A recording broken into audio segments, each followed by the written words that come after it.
Will you come to my funeral? She looks down at her coffee cup in front of her and says nothing. Will you come to my funeral? He says again. Why funeral? You're alive, she says. He asks her a third time. Will you come to my funeral? Sure, she says. I'll come to your funeral. I've got a plot with a birch tree next to it. Nice for you, she says. 4 months later, she's in Pittsburgh when she gets the news of his death. It's her birthday. But before she gets any congratulatory calls from Europe, she gets his son Ludwig on the phone saying, Dad died today. On her birthday. The day of his funeral, she's still in Pittsburgh. At 5 a.m, 10 o'clock in Berlin, she gets up in time for the beginning of the ceremony, sets a candle on the hotel tabletop, lights it, and plays music for him from YouTube. The second movement of Mozart's D minor piano concerto, K466, the aria from Bach's Goldberg Variations, the A minor Chopin mazurka. Each piece comes with commercial interruptions. The new Hyundai, a bank offering home loans, a cold cure. When she returns to Berlin 6 weeks later, she sees the fresh sand pile next to the birch tree. The roses she got a friend to lay on the grave have already been cleared away.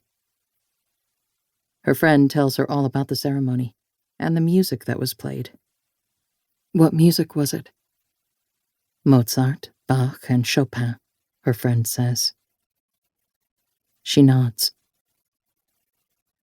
6 months later, her husband is home by himself when a woman turns up and delivers 2 large cardboard boxes.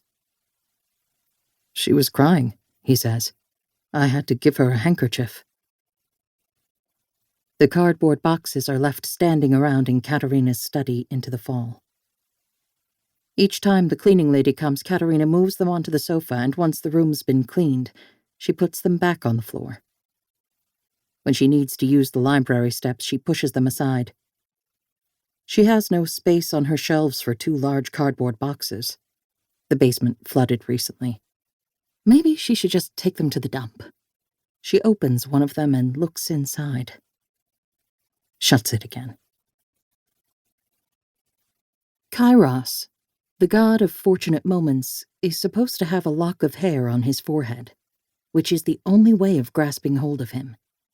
Because once the god has slipped past on his winged feet, the back of his head is sleek and hairless. Nowhere to grab hold of. Was it a fortunate moment, then, when she, just 19, first met Hans?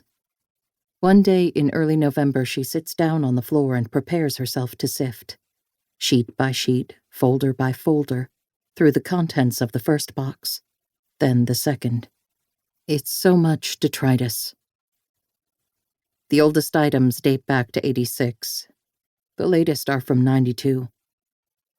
There are letters and carbons of letters, scribbled notes, shopping lists, desk diaries, photo prints and negatives, postcards, collages, a few newspaper clippings, a sugar cube from the Krenzler Cafe disintegrates in her fingers. Pressed flower petals slip out from between pages. Passport photographs stay pinned to pieces of paper. There's a twist of hair in a matchbox. She has a suitcase of her own, full of letters, carbons, and souvenirs. Flat product, for the most part, as the archivists like to say. Her own diaries and journals. The next day, she climbs up the library steps and takes it down from the top shelf. It's incredibly dusty inside and out.